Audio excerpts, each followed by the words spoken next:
vowing tonight to fight for, quote, as long as it takes to destroy Hamas and to strip them of their military capabilities. Meanwhile, a senior Hamas official tonight warning that its Iranian, and Hezbollah allies are ready to join the fight if, quote, Gaza is subjected to a war of annihilation. The United States confirming it's providing intelligence, surveillance, and reconnaissance support to Israel.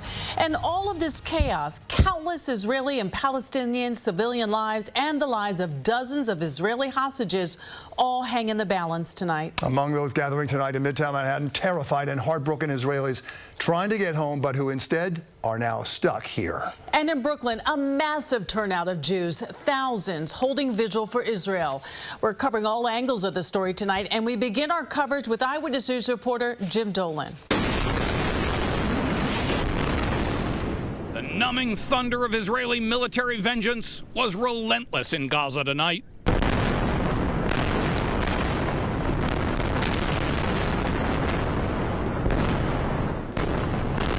Israel hit 130 targets in just 3 hours, a withering air assault that is showing Hamas the staggering power of Israeli might and leaving grief and anguish to those civilians in Gaza whose families are buried in the collapsed buildings.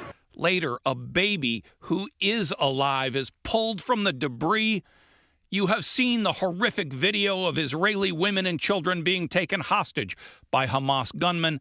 Yanni Asher saw it too, and in it, he saw his own wife and daughters. I recognized them immediately, and I saw the video twice.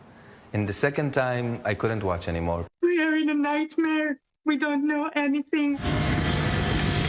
And it is little comfort to the families of the hostages that Israel is now massing tanks and more than 100,000 troops along its border with Gaza to prepare for an all but certain ground war, a risky, a dangerous invasion in a densely populated area filled with enemies.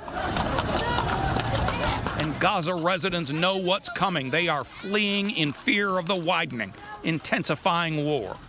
Diplomats, as they do, call for calm. Nothing can justify these acts of terror and the killing, maiming, and abduction of civilians. I reiterate my call to immediately cease these attacks and release all hostages. But who can hear them over the din of a thunderous war? Israel is just now in no mood for diplomacy. Hamas has well over 100 Israeli citizens as hostage and has said they will execute one for every bombing by the Israeli military. Israel is now massing troops along the border to prepare for an invasion of Gaza to prevent another slaughter of its citizens. Jim Dolan, Channel 7 Eyewitness News. Meanwhile, horrified New York City leaders gathering in Times Square tonight to show support for Israel. Also there, Israelis now stuck in New York, hoping and wanting to go home. Many of them had friends killed during this weekend's surprise invasion into Israel by Hamas and the massacre that followed. With their powerful stories tonight, here's Eyewitness News reporter Josh Eininger. They sang the Israeli national anthem tonight. Americans linking arms with Israelis, Jews with Christians, several hundred finding solidarity with one another after Israel's darkest day. Why they took my friends, what my friends did to them. Eden Abu is here on vacation. Otherwise, she would have been at the desert party where Hamas murdered 260 Israelis. She had friends there and says one was taken hostage by the terrorists. Another, she believes, was murdered. Back here in New York, she says she watched in horror on social media as her friend's lifeless and naked body was carted away by Hamas. Why they took them? They went to a party, they want to enjoy, and suddenly everything changed to I don't know, hell? What is that? They took little children, parents with the children, old women. Why did they do that?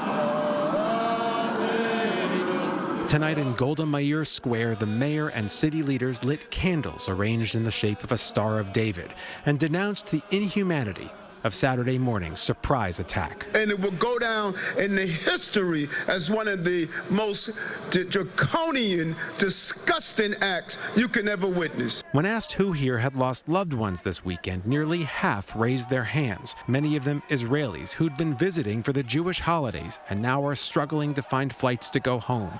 It's safer here, but their hearts are in Israel. Some, like Alex Krzyzanowski, need to get back so they can fight. I got friends who got killed. I got friends who are missing.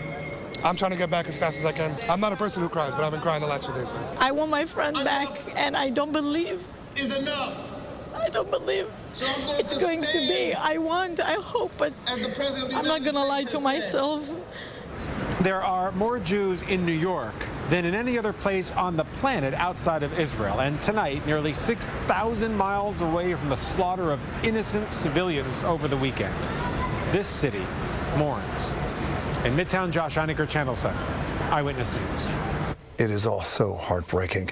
Meanwhile, there were prayers tonight for the victims of all this bloodshed. A vigil held tonight on the Upper East Side at Temple Emmanuel, founded in 1845. The congregation reciting evening prayers with a moment of silence to remember the Israelis killed, and they took time to pray for the injured and call for the safe return of the people being held hostage. Well, it seems like there's always comfort in numbers. Well, this was a scene tonight in Brooklyn. Thousands of Jews coming together to hold vigil, to hold each other, to give support, and to pray for Israel. Eyewitness News reporter Lucy Yang with the story from Crown Heights. They recited psalms for their brothers in Israel. They prayed for healing and protection.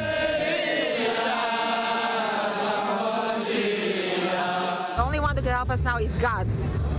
It's in His hand. Thousands gathered on Eastern Parkway Monday night. Crown Heights sits more than 5,000 miles from the war, but this Hasidic community could not feel closer to Israel. People are shaken to the core, and they want to do something.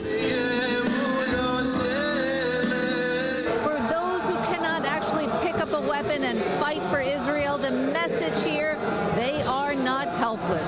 There is power in this crowd. So they collected funds. They prayed. This Orthodox community encouraged to repay killing with kindness. By doing good things and being kind to people here and doing mitzvahs on this side of the world, we impact what's happening on that side of the world. We fight with mitzvahs, we fight with Torah, we fight by doing good things. Pretty much everyone here has loved ones in Israel, whether in bomb shelters or on the front lines. My cousin is in the army. He's going into the war, into Gaza. And we pray for him. We're going to be victorious. This is a war against barbaric evil. Charity at home, victory abroad. Their prayers have only just begun. In Brooklyn, Lucy Yang, Channel 7, Eyewitness News. There was also a show of solidarity in New Jersey earlier tonight for the Palestinians and remembering those who died. People gathered along what's known as Palestine Way in Patterson. The group says too much attention has been paid to the Israelis, while the plight of the Palestinians, they say, gets pushed aside.